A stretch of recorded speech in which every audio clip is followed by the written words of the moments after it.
পূর্ব বর্ধমানের জামালপুরের আঝাপুর উচ্চ বিদ্যালয়ে মাধ্যমিক পরীক্ষা কেন্দ্রে পরীক্ষা চলাকালীন পর্ষদের নিয়ম ভেঙে শিক্ষক ও শিক্ষাকর্মীদের মোবাইল ফোন ব্যবহারের প্রতিবাদ করায় স্কুল পরিদর্শককে বেধড়ক মারের অভিযোগ উঠেছে ওই স্কুলেরই শিক্ষকদের বিরুদ্ধে।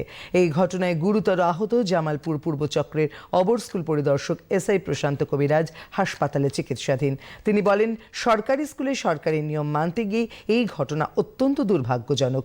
থানায় অভিযোগ দায়ের করেছেন তিনি।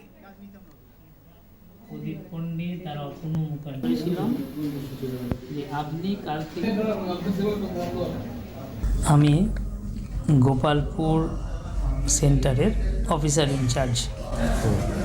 আমার আন্ডারে দুটি সেন্টার, একটি গোপালপুর আর একটি ভেন্যু হচ্ছে আজাপুর হাই স্কুল। পরিদর্শনের জন্যে আজাপুর হাই স্কুলে আসি। স্কুলে প্রতিটি রুম পরিদর্শন করি। আমার সঙ্গে ডিএলআইটি টিমের মাস্টারমশাইরাও ছিলেন।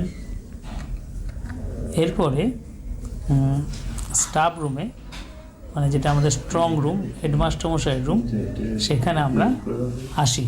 এসে মাস্টারমশাইকে ওই মোবাইলের বিষয়টা নিয়ে একটু জানাই। মাস্টারমশাই বললেন যে আমি সকলকে বলে দিয়েছি কেউ মোবাইল আনবে না, তবে আমি কারো মোবাইল জমা নেওয়ার কাস্টোডিয়ান হতে পারবো না। স্ট্রং রুমে একটি মোবাইল বেজে ওঠে। আমি মোবাইলটি দেখতে যাই, দেখি ওই স্কুলের গ্রুপ ডি স্টাফ, ওনার একটি অ্যান্ড্রয়েড ফোন স্ট্রং রুমে ওপেন পড়ে আছে। মোবাইলটিকে আমি নিয়ে ছবি করি এবং মোবাইলটি বাজেয়াপ্ত করার জন্য সমস্ত প্রসিডিওর শুরু করি। ঠিক সেই সময় ওই স্কুলের মাস্টারমশাই সিদ্ধার্থবাবু এবং অন্যান্য টিচাররা ছুটে চলে আসে স্ট্রং রুমের মধ্যে। তারপরে সিদ্ধার্থবাবু ধস্তাধস্তি করে আমার কাছ থেকে প্রমাণ যেটি আমি কালেক্ট করেছিলাম মোবাইলটি, সেটি কেড়ে নেয় এবং আমাকে গালিগালাজ করে। আমাকে বলে, আপনি আমার স্কুল থেকে মোবাইল চুরি করে নিয়ে যাচ্ছেন। এই ধরনের অনেক কিছু গালিগালাজ করে এবং আমার ডান চোখের এই অংশটাতে ঘুষি মারে, মাথায় ঘুষি মারে। ওনারা স্কুল চত্বরে স্ট্রং রুমের মধ্যে মোবাইল ব্যবহার করবেন, আমি ধরতে গেলে আমাকে মার খেতে হচ্ছে। এর চেয়ে অরাজকতা কিছু হয় বলে আমার মনে হয় না। স্কুলের মধ্যে নজিরবিহীন এই ঘটনায় হতবাক অভিভাবক ও পরীক্ষার্থীরা। এসআইকে মারধরের কথা স্বীকার করে নিয়েছেন প্রধান শিক্ষক অসীম কুমার বিশ্বাস। আমার একজন গ্রুপ ডি, উনি ভুল করে মোবাইল ফোনটা নিয়ে এসেছিলেন।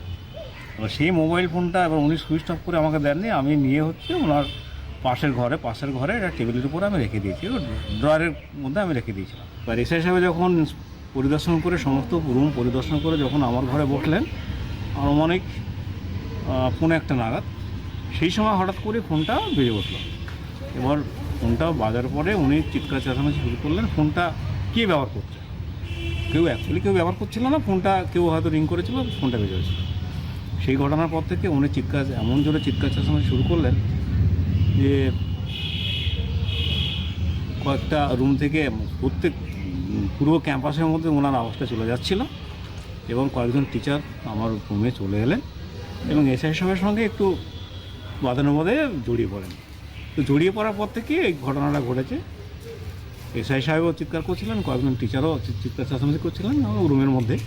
আমার মনে হয় না এটা এইভাবে করা হয়েছে। বাদানুবাদে জড়িয়ে পড়েছিলেন এটা আমি দেখেছি, কিন্তু মারধরের ঘটনা বরং আমারই একজন টিচার, উনি গুরুতর অসুস্থ অবস্থায়, উনি প্রথমে মেমারি হসপিটালে, পরে বর্ধমানে একটা নার্সিংহোমে উনি ভর্তি আছেন। খবর পেয়ে ঘটনাস্থলে যান মাধ্যমিক পরীক্ষার জেলা মনিটরিং কমিটির কনভেনর অমিতাভ ঘোষ। আমরাও আমাদের যে অফিসার ইনচার্জ, ভেন্যু সুপারভাইজার বা সেন্টার সেক্রেটারি আছেন, অ্যাডিশনাল ভেন্যু সুপারভাইজার আছেন, প্রত্যেককে বলেছি যে আমাদের 2026 সালের মাধ্যমিক পরীক্ষার যা ইনস্ট্রাকশন আছে সেগুলোকে মেনে চলতে। সেই ইনস্ট্রাকশনে 4 জন মোবাইল ব্যবহার করতে পারবেন: officer in charge, venue supervisor, centre secretary এবং অ্যাডিশনাল ভেন্যু সুপারভাইজার। বাকি সমস্ত আর কোনো ইনভিজিলেটর বা কোনো স্টাফের কাছে মোবাইল থাকবে না।